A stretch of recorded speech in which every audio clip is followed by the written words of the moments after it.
Early. Tom.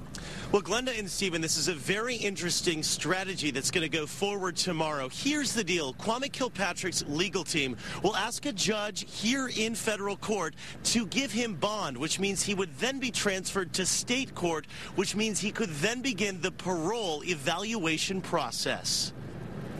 Kwame Kilpatrick's days as a federal inmate could soon be over. His attorney is launching a two-phase plan of action to spring Kilpatrick from prison by the end of summer. The former mayor's attorney, Jim Thomas, will set the plan in motion Wednesday here in federal court, asking a magistrate to grant Kilpatrick bond. Here's how it would work. You might remember the mayor has been locked up since last May on a state parole violation. He was then indicted in July on federal fraud and tax charges. His legal team successfully had him moved to the federal lockup in Milan, where he had access to computers to plan his defense. But now Kilpatrick is almost eligible for parole on his state conviction. That means if he is granted bond in federal court, he would be transferred to the State Department of Corrections, where he could then be considered for parole. In most federal court cases, when an individual is charged, of course, they're presumed to be innocent. Channel 7 legal analyst Tom Cranmer. My best guess is that the court would probably set what's known as a personal bond,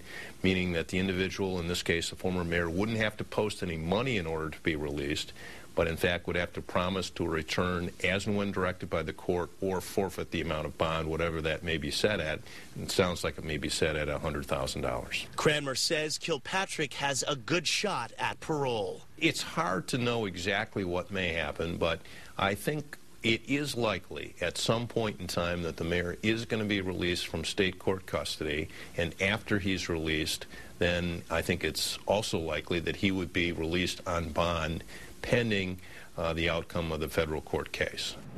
So if Kilpatrick's plans are successful, it would mean that he could be released as early as July 24th. So then he's out of prison, but that still leaves his federal trial, which could start anytime within the next year. But Kilpatrick's attorney, Jim Thomas, says he has 2 terabytes of data to go through. That's basically the equivalent of a library floor. So there's a lot of data, a lot of discovery, they call it, which means it could take a year before a trial date is set. Reporting live downtown, I'm Tom Wade, Channel 7 Action News.